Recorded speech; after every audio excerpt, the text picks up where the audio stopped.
नमस्कार, प्रतिज्ञा परिवार में स्वागत है। वाहन चालक भर्ती परीक्षा की तैयारी करने वाले अभ्यर्थियों के दिमाग में एक प्रश्न आ रहा है, रोडवेज परिचालक और वाहन चालक में अंतर है, दोनों सेम है, दोनों का वर्क प्रोफाइल क्या है, सैलरी के अंदर क्या डिफरेंसेस रहने वाला है, आपका जो टाइम लिमिट है वो कितने घंटे का रहने वाला है, किस तरह की आगे सुविधाएं रहेगी, इन सभी के बारे में बताऊंगा। वीडियो को अंत तक देखिएगा। वीडियो को सबसे पहले लाइक करें, अपने दोस्तों के साथ शेयर करें ताकि सही जानकारी सही माध्यम से हर विद्यार्थी तक पहुंचे। और साथ ही साथ में यहाँ पर इन दोनों वैकेंसीज के अंदर क्या क्या चीज़ें और अलग अलग तरीके से रहने वाली, इन सभी के बारे में बताऊंगा। तो अपन लोगों ने सबसे पहले देखना है कि भैया हमारे पास जो वैकेंसी है, एक तो वाहन चालक भर्ती परीक्षा और रोडवेज कंडक्टर, इन दोनों के अंदर क्या डिफरेंसेस है और दोनों की वर्क प्रोफाइल क्या है। सबसे पहले चैनल को सब्सक्राइब करें। यूट्यूब बाबा कहता है कि आप लोग चैनल सब्सक्राइब नहीं करते। साथ ही साथ में हमारी दोनों वैकेंसीज के लिए एप्लीकेशन के अंदर शानदार कोर्सेज अवेलेबल है। प्रतिज्ञा क्लासेस जोधपुर को डाउनलोड करें, जहां पर फ्री नोट्स के लिए भी आपकी सुविधाएं उपलब्ध है। साथ ही साथ में पेड कोर्स के अंदर शानदार फैकल्टी टीम के माध्यम से आपको बेहतरीन तैयारी करवाई जाएगी। सबसे पहली बात करते हैं, यदि आप लोग देखेंगे साथियों, यदि आप लोग साथ में देखेंगे कि वाहन चालक भर्ती परीक्षा के अंदर एक तो आपके पास एक तो वैकेंसी है वाहन चालक और दूसरी है रोडवेज परिचालक। रोडवेज परिचालक को यदि अपन लोग सामान्य भाषा में कहें तो अपन लोग कह सकते हैं कंडक्टर। कंडक्टर वो कंडक्टर जो होता है ना, आपके जब भी अपन लोग रोडवेज बस में जाते हैं तो कंडक्टर साहब अपन को मिलते हैं, वही कंडक्टर साहब की बात हो रही है। तो सबसे पहली बात तो है वाहन चालक के अंदर आपको रोडवेज के अंदर काम नहीं करना है, रोडवेज में काम नहीं करना है। यहां पर इसको कहां पर काम करना है, रोडवेज के अंदर काम करना है। दूसरा, यहां पर जो सवाल आता है कि वाहन चालक की जो भर्ती है ये भी आपके 10th पास है और ये भी आपके 10th पास है। इसके लिए आपको 3 साल का एक्सपीरियंस चाहिए। 3 साल का क्या चाहिए भैया, एक्सपीरियंस चाहिए, जो कि आपके प्राइवेट, गवर्नमेंट, सेमी गवर्नमेंट जिस भी संस्था से है वो आपका चलेगा। परंतु इधर एक्सपीरियंस की कोई ज़रूरत आपको नहीं पड़ेगी, एक्सपीरियंस की ज़रूरत नहीं है, परंतु यहाँ पर एक्सपीरियंस चाहिए। इसके लिए आपके पास लाइसेंस होना चाहिए। लाइसेंस आपके पास एलएमवी हो या एचएमवी हो, दोनों चलेगा, यानी गाड़ी चलाने का लाइसेंस चाहिए।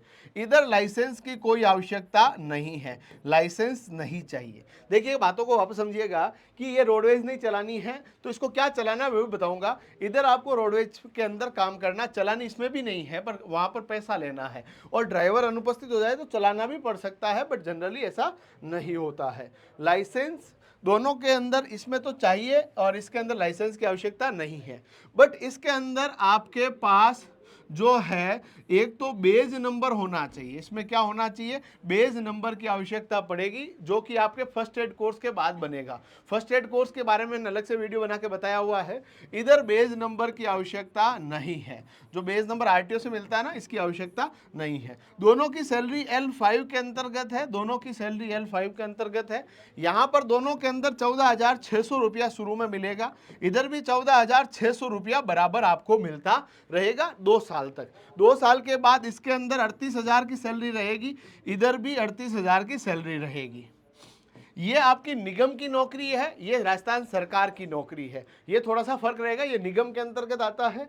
परंतु रोडवेज, क्योंकि रोडवेज के बारे में आपको पता होगा ये निगम है, तो ये निगम की राजस्थान रोडवेज जो है पथ परिवहन निगम है अलग से, उसके अंदर काम करना है, तो थोड़ा सा इसके अंदर रहता है, बट इसके अंदर आपका निगम वाला कोई मामला नहीं है। फिर सवाल आता है दोनों के अंदर प्रमोशंस, दोनों के प्रमोशंस बहुत लेंदी है यार, मतलब इतना आसान नहीं है प्रमोशंस। रोडवेज कंडक्टर बेचारा काम करता रहता, प्रमोशंस इसके अंदर बहुत दिक्कत रहती है।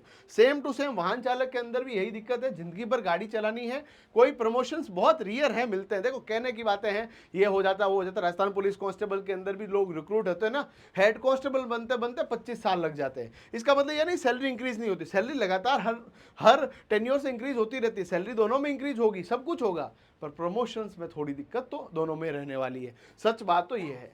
अब यहां पर जो है वाहन चालक और यदि इसकी रोडवेज परिचालक की बात करें तो इसके अंदर ड्यूरेशन क्या रहेगा, जनरली 8 घंटे की ड्यूटी है, इधर भी 8 घंटे की ड्यूटी है। बट देखो वाहन चालक जो ये बनेगा ना, वो गाड़ी किसकी चलाएगा, एसडीएम की, कलेक्टर की, आरटीओ की, हमारे जो है बड़े बड़े ऑफिसर्स है, A grade officer, gazetted officer, खनन विभाग के अधिकारी, रेवेन्यू बोर्ड के अधिकारी, इन सभी साहब लोगों की गाड़ी चलानी। अब साहब लोगों का मूड हो गया शाम को जाने का, शाम को भी जाना पड़ सकता है, थोड़ा लाइसेंस रखना पड़ता है। वैसे ड्यूटी खत्म हो गई तो भाई जा सकता है, मैं नहीं करूंगा साहब, बट जो है लाइसेंस साहब लोगों से सबको रखना होता है। जिसको डेमो रखना आगे, भाई मेरे को तो नोक रेस चाहिए जो साहब लोगों के साथ उठक बैठक रहे और अच्छा अपना भी प्रभाव रहे, अपनी लाइसेंस अच्छी बन जाए, कहीं छोटा मोटा काम हो तो हम लोग आराम से निकलवा पाए।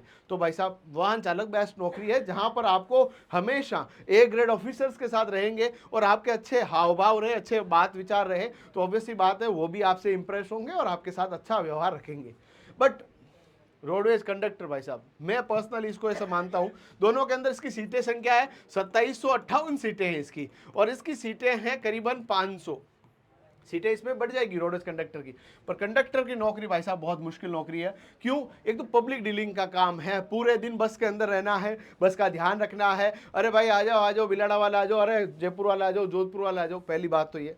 दूसरा, एक बार जो सवारी बैठ गई उससे पैसा लेना, अरे भाई साहब इतने पैसे दो, अरे पहले तो किराया ये था, तुम तो अपनी जेब में डाल रहे हो, वो डाल रहे हो, थोड़ा सा उसका रहता है। बट नौकरी है, करनी तो पड़ेगी। फिर ऐसी नौकरी है, आज आपको इस रूट पे भेज दिया, कल दूसरे रूट पे भेज सकते हैं, जनरल ऐसा नहीं होता पर कई बार इस तरह से होता है।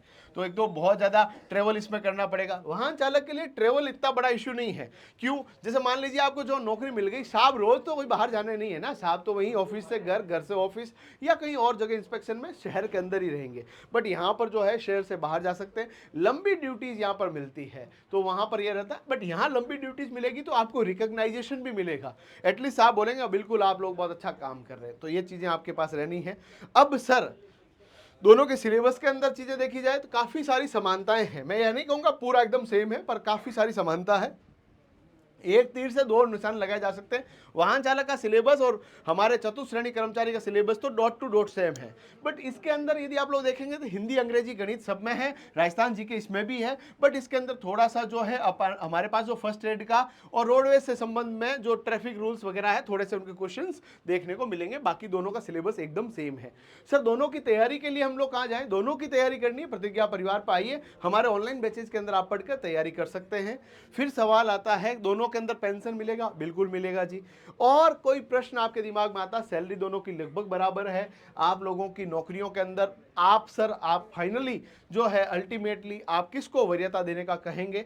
तो वाहन चालक में यदि आपका नंबर आता है तो द बेस्ट नौकरी है इन कंपेयर टू रोडवेज परिचालक। रोडवेज परिचालक के अंदर टफ नौकरी है।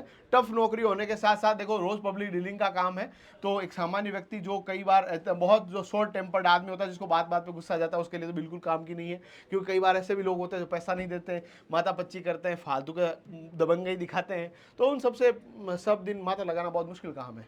तो आप लोग कोशिश करिए वाहन चालक बन जाइए। 3 साल का एक्सपीरियंस के लिए मैंने अलग से वीडियो बना रखा है, जो आप लोग देखिए, जहां पर एक्सपीरियंस सर्टिफिकेट किस तरह से बनाना वो भी बताया हुआ है। इसके लिए फर्स्ट एड का जो है किस तरह से लाइसेंस बनवाना है, इसका भी अलग से वीडियो आ रखा है। और इसी तरह के कंपैरिजन देखने के लिए चैनल को सब्सक्राइब करें। मैं बहुत मेहनत के साथ आपके लिए एक ऐसे शानदार वीडियोस बनाता हूं जिससे आप अल्टीमेटली डिसीजन ले पाएं कि किस तरह की चीजें आपके लिए सही रहेगी। जरूर बताएं कि आपको ये वीडियो कैसा लगा। धन्यवाद।